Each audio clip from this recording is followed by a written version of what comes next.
ChatGPT plugins have now been released to all GPT Plus users. I'll show you how to use the plugins to automate your emails, automate your content, update Google Sheets. Welcome to Build with Vince, where we build product with AI and without any code.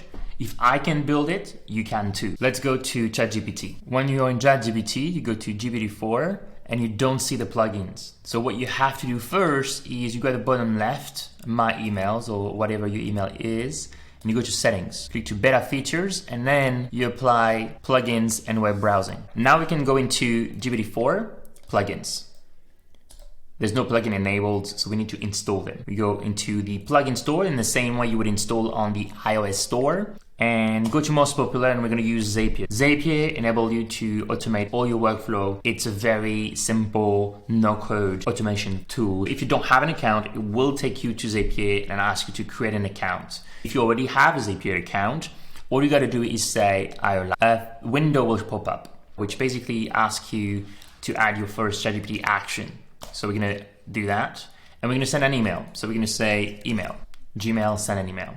Then now I need to connect a new Gmail account, and I'm going to want to continue with my Gmail account. Now suddenly I have send email, Gmail, and it's going to ask me to subject and body. So who am I sending to this email? The subject of the email as well as the body.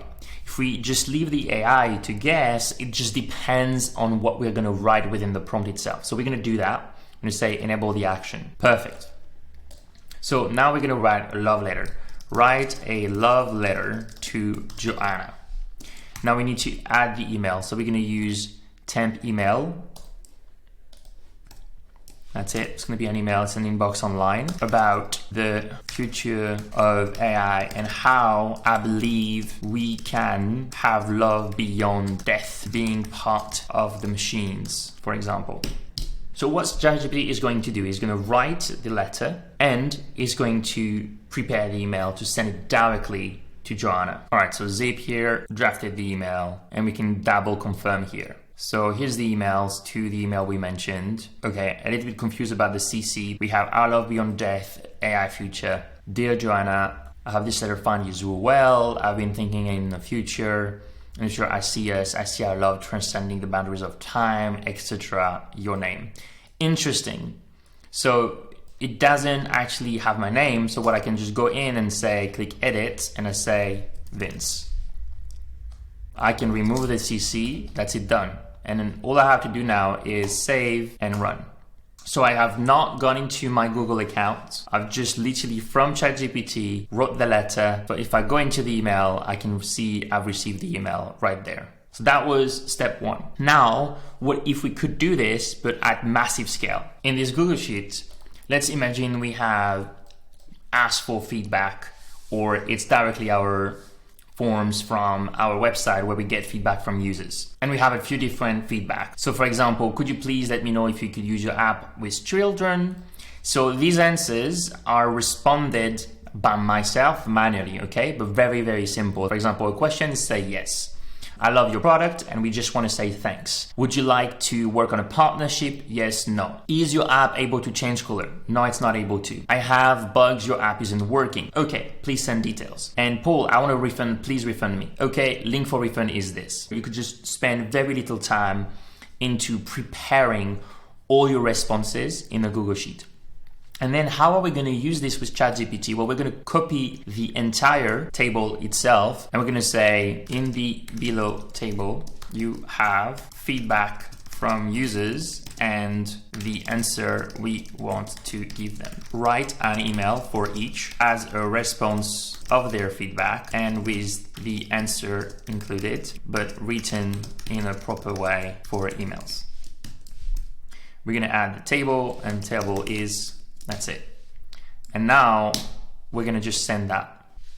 Now it understood that Zapier needs to be used here for the emails.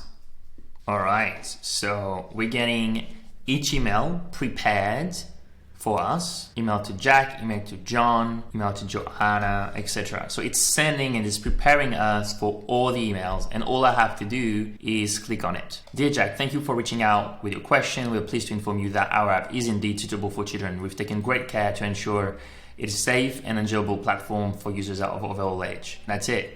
Then Mary, App Bug Report. We're sorry to hear that you're experiencing an issue. We take such matter very seriously and are committed to provide it. Could you please provide us with more details about the bugs you're encountering? So if we go back to this, remember we asked for, okay, send more details, right? It's asking for more details. This will help you and our technical team. So that's ready as well. Then poll, where we actually ask with the URL. We're sorry to hear that you're not satisfied with our product. We understand that you wish to get a refund. Here's the following link. It used the exact same link I provided. So here you have it. You can just prepare all of this from Google Sheet and directly here have multiple emails prepared just for you. This would just save you already some time. There's obviously a better way where you can use Zapier to automate all of this from your Google Sheet, etc. It's a little bit more complex, so I think it's just bringing automation and no code and low code to a lot of people here. Another plugin that I like to use is Wolfram.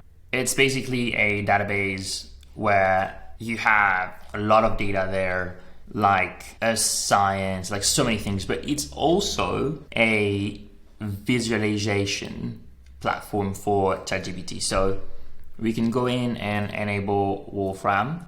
There's no complex setup here. And here, let's say we want to, for example, for dogs, we want using ChatGPT, create a table of 50 dogs that will include their average height, absolute, and their average lifespan.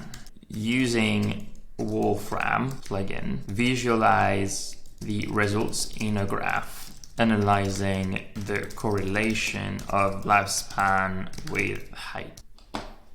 All right, so it's not working. Dog breed is not one. Yeah, I need to provide the dogs first. I'm gonna edit this and I'm gonna say create a table of dogs. The dogs to include are.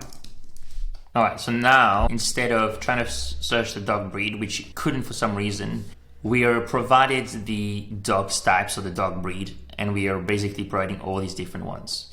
Okay, so we're getting somewhere.